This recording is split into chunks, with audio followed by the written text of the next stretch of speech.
Hello student, welcome back to your channel अपना school maths point, जहाँ पर हम डेली डिस्कस करते हैं अपने स्कूल मैथ्स को। तो लास्ट वीडियो जो थी जिसमें मैं बता रही थी फॉर्मूले, तो मोबाइल बंद होने की वजह से मेरा वो वीडियो रुक गया था। तो मुझे याद है जहाँ तक मैंने कोसेंट्रिक सर्कल का एरिया कैसे फाइंड किया था ये बताया था। तो अब हम पहले जानेंगे यहाँ पे आज पहले तो आर्क के बारे में जानेंगे। आर्क होता क्या है? तो आर्क जो होता है वो सर्कमफेरेंस जो होती है, सर्कमफेरेंस का जो कोई एक टुकड़ा ले लें, जैसे ये क्या हो जाएगा, ये इसका नाम दे दिया हमने क्या, ए बी। अब ये ए बी जो होगा ये क्या होगी, एक आर्क होगी सर्कल की, ठीक है, जो कि रेडियस से दिखाएंगे। अब ये तो सेक्टर है हमारा, बता चुके हैं हम। ये लेंथ जो होगी ये क्या होगा, इसको एल से डिनोट करेंगे ये, ठीक है। अब ये एल जो आएगा वो कैसे आएगा, उसके लिए तो पहले तो आर्क समझना है। आर्क होता क्या है, आर्क जो होगी सर्कमफेरेंस का जो एक टुकड़ा अगर ले लें तो वो क्या कहलाएगा, सर्कल का आर्क, ठीक है, आर्क ऑफ एन सर्कल। अब ये सेंटर है और ये सेंट्रल एंगल है। सेंट्रल एंगल क्या होता है, किसी आर्क से सेंटर पे जो एंगल सबटेंड होता है वो क्या कहते हैं, central angle. The angle subtended bye an arc is called a central angle, ठीक है। अब ये एंगल सपोज कर लिया मैंने थीटा है। अच्छा, सर्कल में जो सेंटर पे जो एंगल बनता है वो कितना होता है, सेंटर पे जो एंगल बनता है वो 360 डिग्री होता है। अब ये पूरा 360 डिग्री है, मतलब ये पूरा राउंड आउट ये 360 डिग्री होगा। अब ये 360 डिग्री होगा तो यहाँ तो हमने थीटा मान लिया, तो ये वाला एंगल हमारा कितने डिग्री का होने वाला है, 360 माइनस थीटा डिग्री, ठीक है।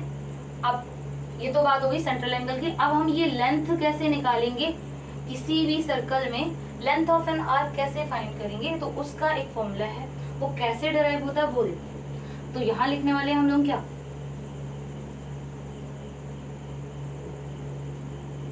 लेंथ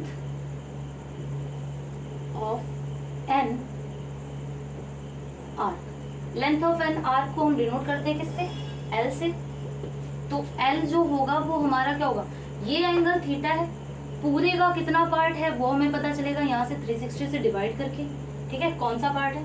अब उसके बाद पूरे में से पूरे की सर्कमफेरेंस का क्या होता है formula, 2 pi are.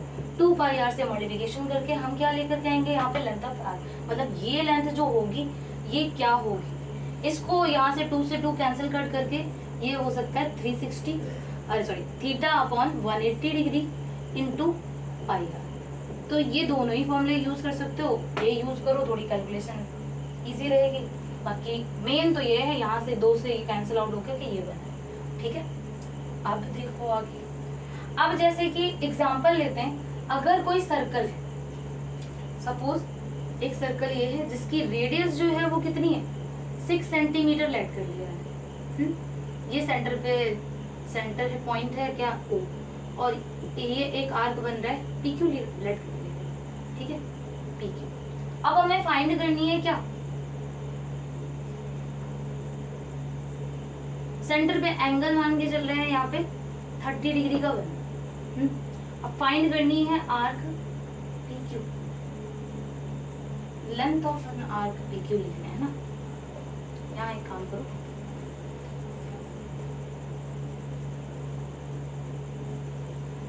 Arc P Q.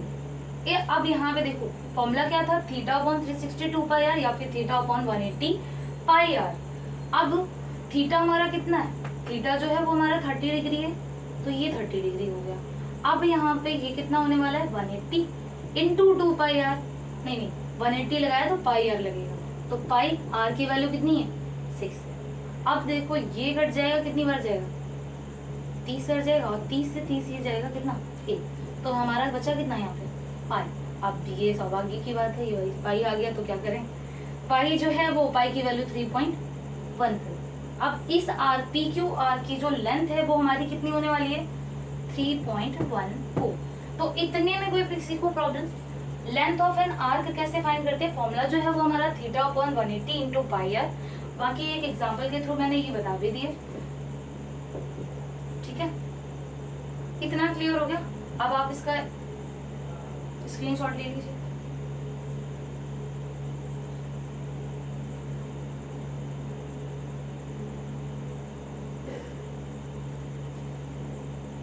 चलिए, तो अब हम लोग देखेंगे लेंथ ऑफ एन आर्क हम लोगों ने फाइंड करना सीख लिया है। अब फाइंड करेंगे एरिया ऑफ सेक्टर। ठीक है, तो एरिया ऑफ सेक्टर फाइंड करने के लिए सेक्टर होता क्या है वो तो बता ही चुकी हूँ मैं आपको। ये होगा हमारा सेक्टर, ये सेंटर ओ, ये रेडियस है आर। ठीक है, अब यहाँ पे ये क्यू मान लिया। अब यहाँ पे इस सेक्टर का एरिया चाहिए। मान के चल रहे हैं कि ये जो एंगल है वो हमारा थीटा है, तो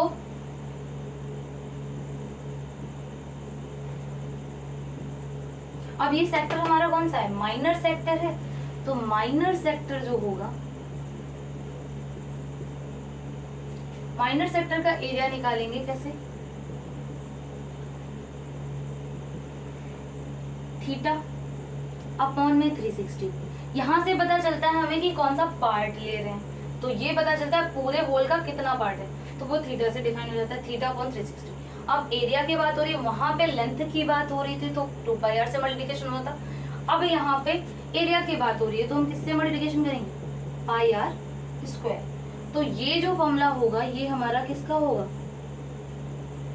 area of minor sector. Area of minor sector.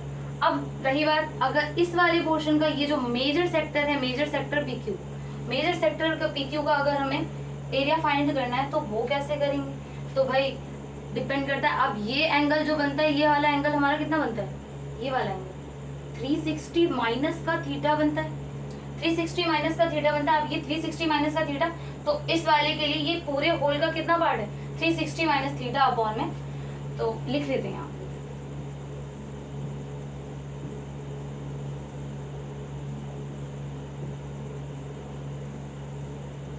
Area of major sector जो होगा वो क्या होगा, 360 माइनस थीटा अपॉन में 360 इंटू में πr²।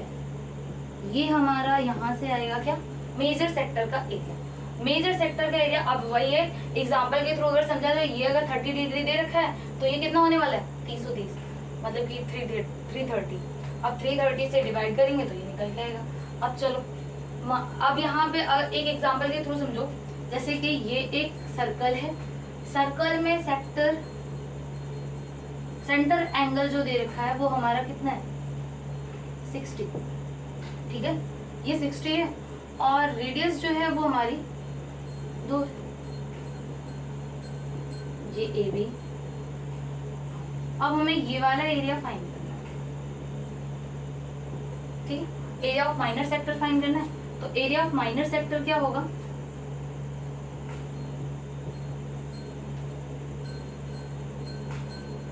एरिया का फॉर्मूला बताया क्या, थीटा अपॉन 360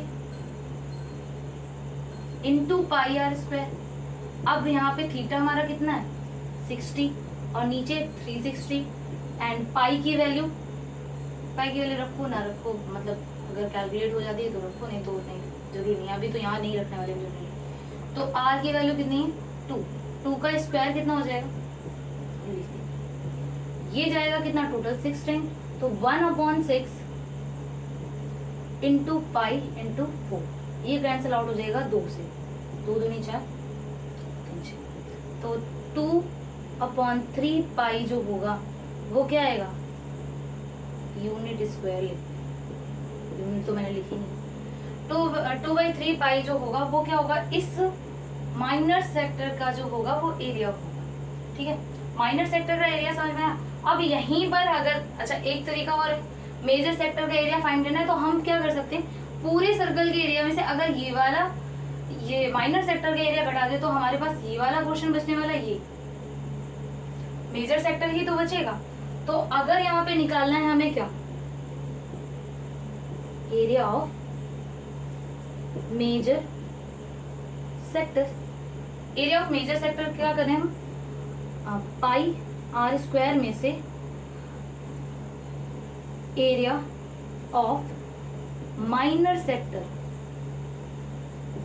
ये अगर माइनस कर दें तो हमारे पास क्या आ जाएगा, एरिया ऑफ मेजर सेक्टर। अब πr² जो होगा वो निकालो, तो πr² जो होगा, πr² की वैल्यू कितनी आने वाली है, ये 4π हो जाएगी। अगर यहाँ पे रखेंगे तो हो जाएगा ये पाई और r मतलब 2, तो ये टोटल हो जाएगा 4π। और हमारे पास माइनर सेक्टर का एरिया कितना आया है 2/3 पाई। अब 2/3 पाई में से इसको माइनस कर देंगे तो कितना आएगा हमारा मेजर सेक्टर का एरिया जाएगा। एलसीएम लेंगे तो यहाँ हो जाएगा 12 पाई में से 2 पाई माइनस करेंगे तो कितना हो जाएगा 10 पाई/3। तो टोटल आएगा हमारा 10 पाई/3। ये एरिया जो हो जाएगा वो क्या हो जाएगा मेजर सेक्टर का एरिया। और बाकी अगर आपको इधर से सुटेबल नहीं लग रहा तो आप इस फॉर्मूले से रखिए।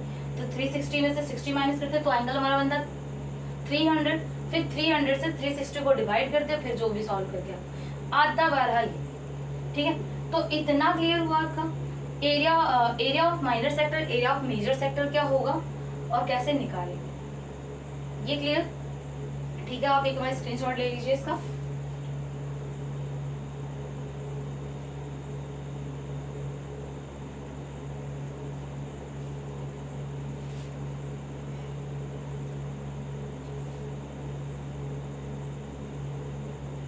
चलिए, तो अब हम लोग पढ़ने वाले हैं एरिया ऑफ सेगमेंट कैसे फाइंड करते हैं।